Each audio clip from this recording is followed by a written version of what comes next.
So Rosie, welcome back to London and Thank to you. BSMT Space Gallery again. You've got a new show. Do you want to tell me about the show?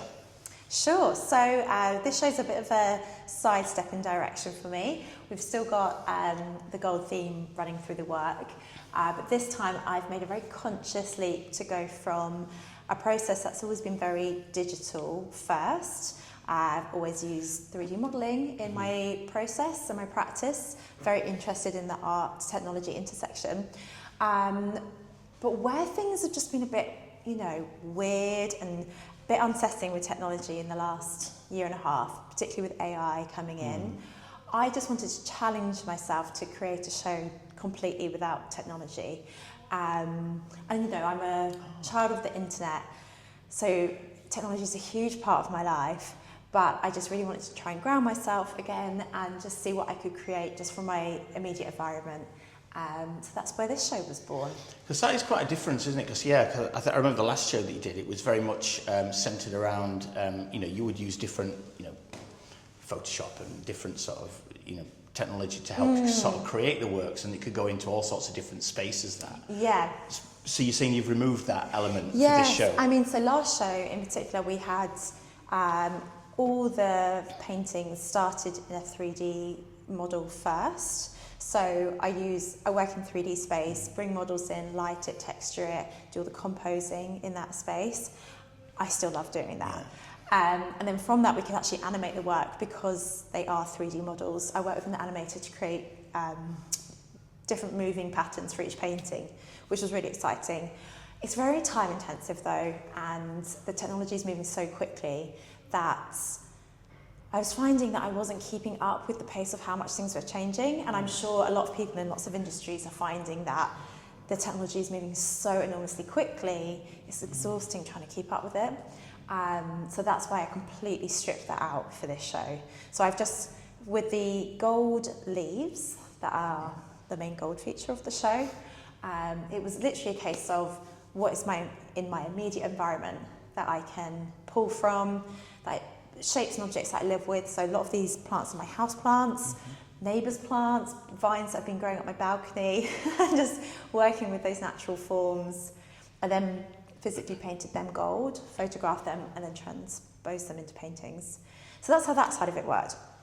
And then alongside that, we have very different direction for me. Although my background is also abstract art, we have these very painterly abstract pieces that, although are quite different in style to the gold pieces, they do talk to one another in terms of, I suppose, the emotion I'm trying to deliver, which is just being present in your environment. So the painterly abstract works are sort of like filtered through my memories of being in maybe a place of natural wonder, which is very awe-inspiring, a lot of light-filled work, greens, mossy colours, or like sunshine-filled pieces that are reminiscent of just taking in the atmosphere of a space.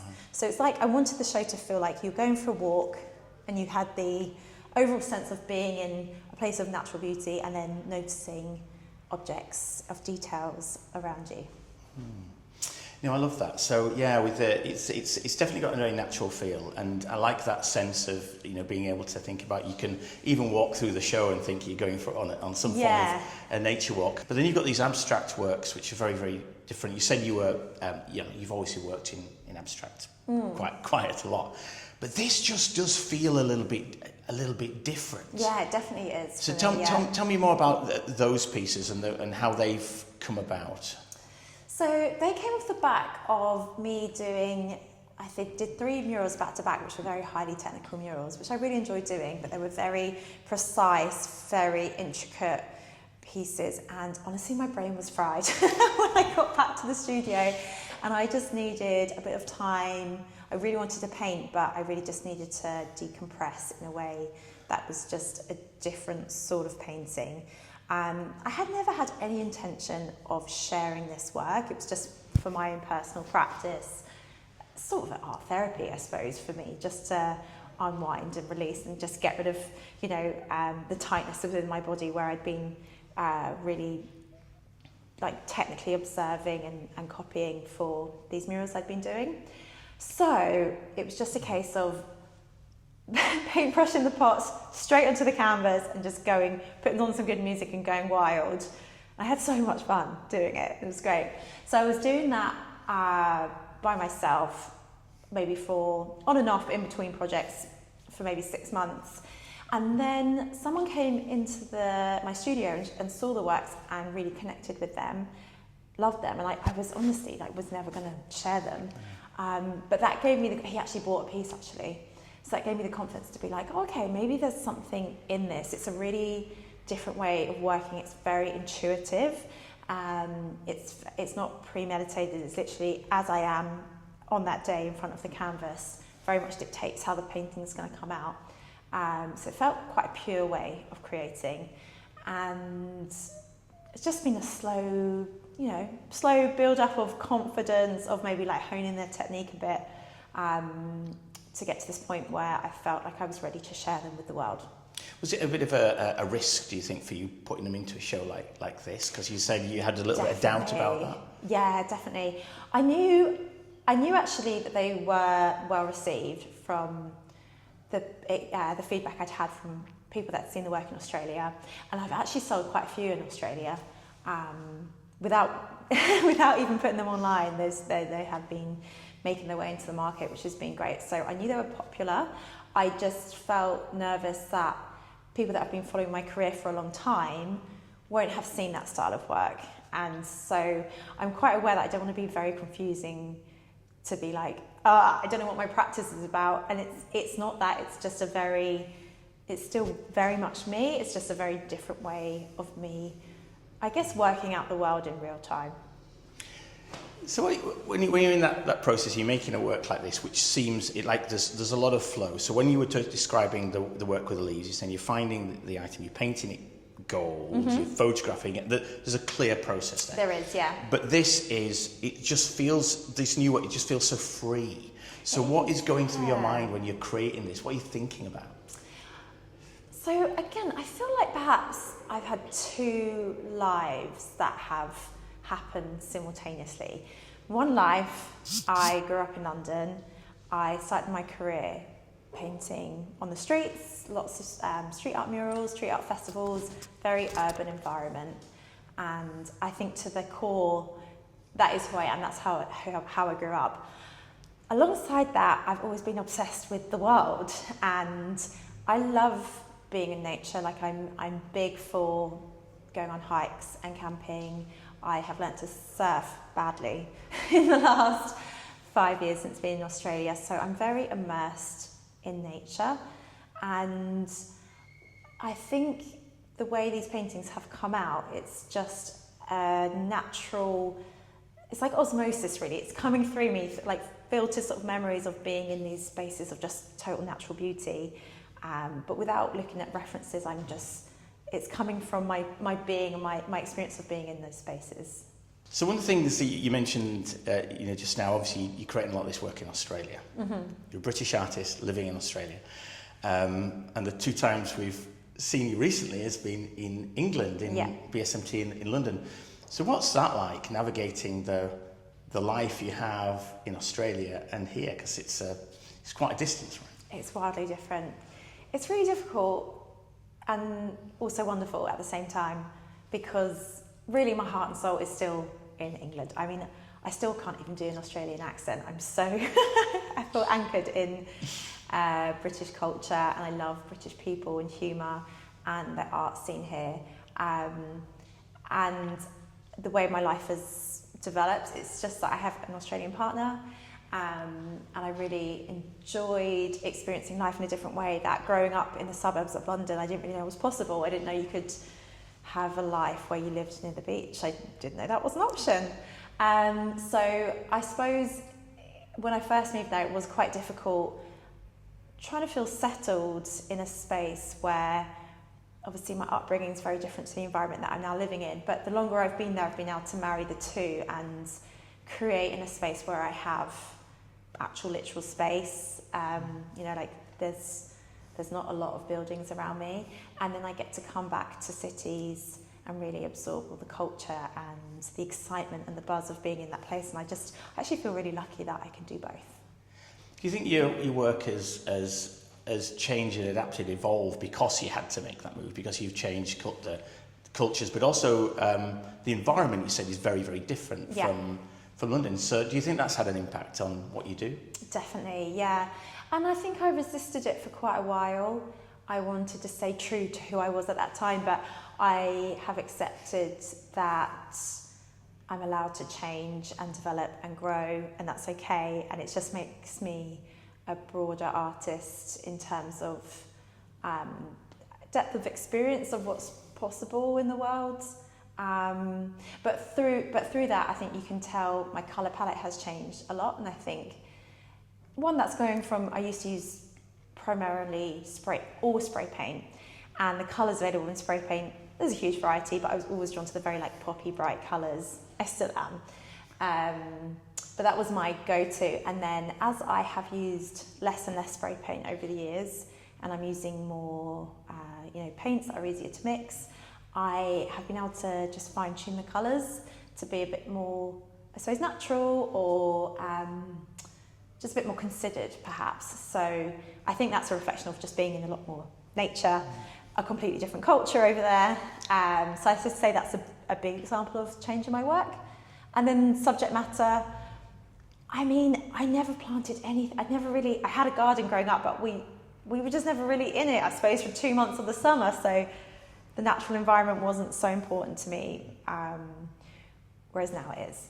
Yeah, it's everywhere, isn't it? When you go down there, and it's you mentioned the colour palette. I can see that it certainly seems quite a soft, delicate palette that you're using at the moment, which spreads the colours of Australia in. Yeah. The lights are a little bit different there, aren't they? And the green's a bit more green, and the oceans are really special and blue, and there's so much, isn't there, to be inspired by.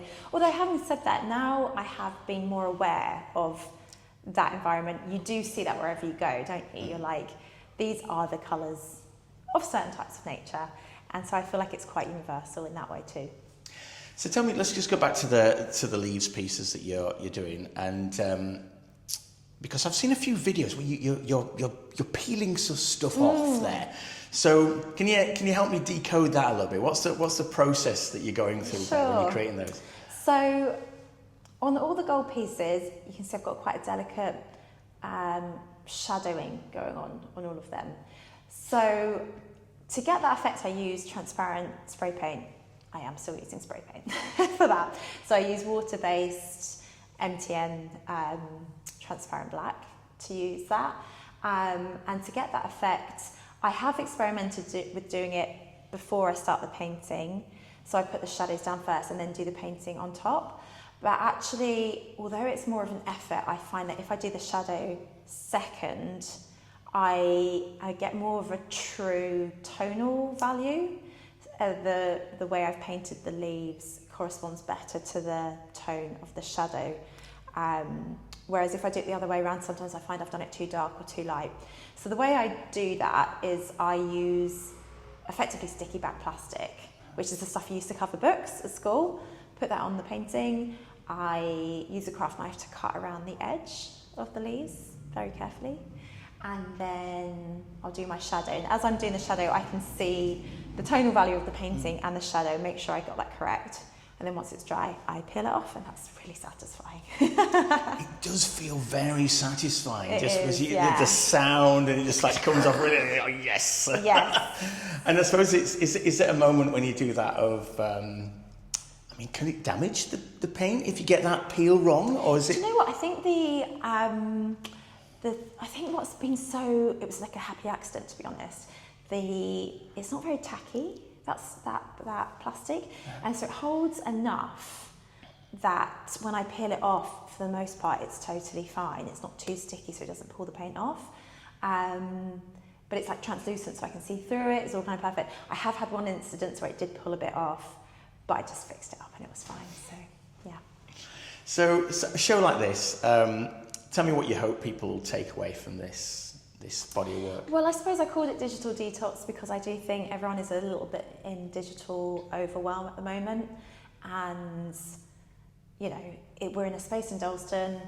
I wonder if people just walking off the street and they can see these organic forms and natural colours, that it might just be a bit of a like a decompression session, like almost a little chance to just walk through the woods or go through the park or whatever, and just see things that aren't screen based, that are very much just part of this world, how we evolved, what we grew up around, evolved around. And I just hope it's a little bit of a brain break, even for just 5 minutes, and then you can get back on your phone when you leave. As it's a digital detox for you as well, isn't it? From what you were saying earlier, literally just taking apart deconstructing your practice a little bit, and just going back to basics, really, removing all that digital element and just doing the work. As you were creating, did you feel that you were getting detoxed in some way, just having to work in that way, that more traditional way? Definitely. Because I always spend a lot of time screen-based before I paint, so that removed that entire element. So I was forced to go out and be in the actual world to find the elements I needed. So that was definitely refreshing. Having said that, because I'm quite well versed in my previous process, it was still quite challenging doing this, because it was a completely different way of working. And so although it was a digital detox, it was still slightly stressful. I'm sure the more I do it, the less it will feel that way.